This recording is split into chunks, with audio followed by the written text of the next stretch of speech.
Bonjour, bonjour, bonjour les princes et les princesses de Dieu. C'est de nouveau la sœur Yolande comme d'habitude pour notre lecture dans Genèse.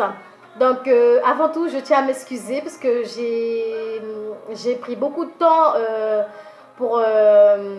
ça fait longtemps que j'ai pas fait de lecture pour mettre sur YouTube.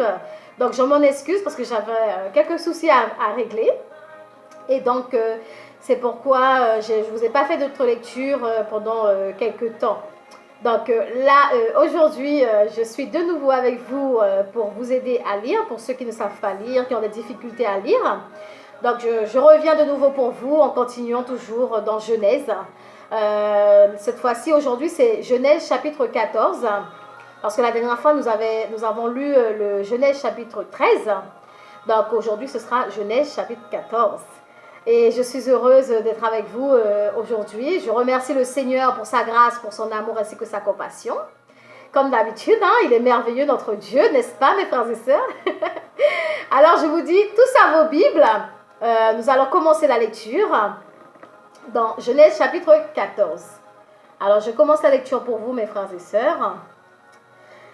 Dans le temps d'Amraphel, roi de Shinéar, d'Arjok, roi d'Élazar et de Kédor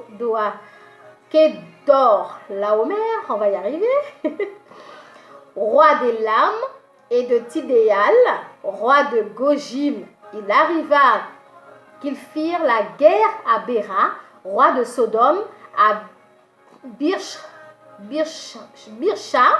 roi de Gomorre, à Shinéab, roi d'Adma, à Sheméber, roi de Tesséboïm, et au roi de Béla, qui est Tessoar.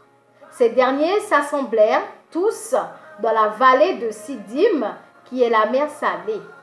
Pendant 12 ans, ils avaient été soumis à Kédor Laomer, et la 13e année, ils s'étaient révoltés. Mais la 14e année, Kédor Laomer et les rois qui étaient avec lui se mirent en marche, et ils bâtirent les Réphaïm à Ashtéroth, Karnaïm, les Uzim à Am, les Émim à Kirjataïm, et les Oriens dans leurs montagnes de Séhir jusqu'aux chaînes de Paran qui est près du désert. On va y arriver, hein? C'est vrai que c'est pas facile à prononcer. Puis ils s'en retournèrent vers en Mishpat, qui est Kadès, et bâtirent les Amalécites sur tout leur territoire, ainsi que les Amoréens établis à Atsatzon Tamar. Alors s'avancèrent le roi de Sodome, le roi de Gomorre, le roi d'Adma, le roi de Tesséboïm et le roi de Béla, qui est Tessoar, et ils se rangèrent en bataille contre eux dans la vallée de Sidim, contre Kédor Laomer, roi d'Élam, Tidéal, roi de Gojim, Amraphel, roi de Shinéar, et Arjok, roi d'Élazar, 4 rois contre 5. La vallée de Sidim était couverte depuis de bitume. Le roi de Sodome et celui de Gomorre prirent la fuite. Et ils y tombèrent, le reste s'enfuit vers la montagne. Les vainqueurs enlevèrent toutes les richesses de Sodome et de Gomorre, et toutes leurs provisions, et ils s'en allèrent. Ils enlevèrent aussi avec ses biens Lot, fils du frère d'Abraham, qui demeurait à Sodome, et ils s'en allèrent. Un fuyard vint l'annoncer à Abraham. L'Hébreu, celui-ci, habitait parmi les chaînes de Mamré, l'Amoréen, frère d'Eshcol et frère d'Aner, qui avait fait alliance avec Abraham dès qu'Abraham eut appris que son frère avait été prisonnier. Ils arma 318 de ses plus braves serviteurs, nés dans sa maison, et il poursuivit les rois jusqu'à Dan. Il divisa sa troupe pour les attaquer de nuit, lui et ses serviteurs, et il les battit et les poursuivit jusqu'à Shoba, qui est à la gauche de Damas. Il ramena toutes les richesses, il ramena aussi Lot son frère avec ses biens ainsi que les femmes et le peuple. Après qu'Abraham fut revenu vainqueur de Kedor-Laomer et des rois qui étaient avec lui, le roi de Sodome sortit à sa rencontre dans la vallée de Chavé, qui est la vallée du roi. Melchisédek, roi de Salem, fit apporter du pain et du vin. Il était sacrificateur du Dieu très haut. Il bénit Abraham et dit, « Béni soit Abraham par le Dieu très haut, maître du ciel et de la terre. Béni soit le Dieu très haut qui a livré tes ennemis entre tes mains. » Et Abraham lui donna la dîme de tout.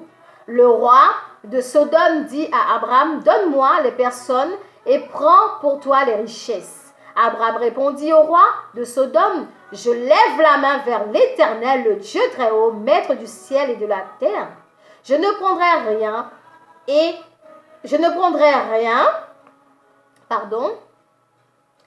de tout ce qui est à toi, pas même un fil ni un cordon de soulier, afin que tu ne dises pas, j'ai enrichi Abraham.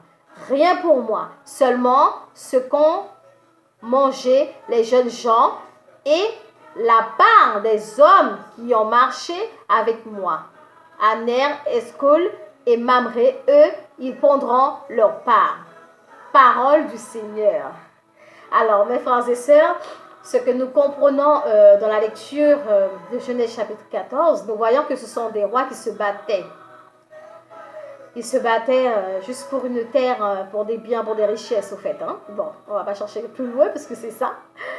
Et donc, nous voyons que Dieu est tellement puissant, Dieu aime tellement Abraham, son fils, qu'il a permis à Abraham de gagner le combat. Il a laissé les ennemis d'Abraham entre les mains d'Abraham. C'est-à-dire que Dieu a fait en sorte qu'Abraham gagne ce combat. Parce que si ce n'était pas Dieu, Abraham n'aurait jamais pu gagner ce combat justement avec ses rois. Nous voyons très bien qu'il est dit que c'était 3 rois ou 4 rois contre 5. Vous voyez, contre 5 rois. Alors, ils se battaient.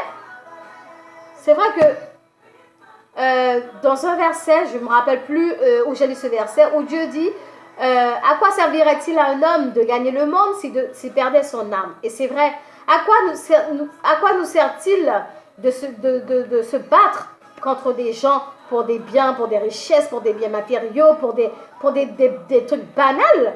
Si on doit mourir demain, ça ne sert à rien, mes frères et sœurs. Donc, dans la lecture, nous voyons vraiment que quand nous avons Dieu dans notre vie, il n'y a pas besoin de se battre contre quoi que ce soit. Il n'y a pas besoin de lutter contre personne. Hein. Dieu nous donne tout ce qu'on veut. Il suffit juste de lui demander par des prières. En sachant que lui, tout ce qu'il nous demande en échange, c'est de lui donner gloire. C'est tout. Lui donner gloire, c'est tout ce qu'il nous demande. Il ne demande rien en échange, mes frères et sœurs. Donc, alors,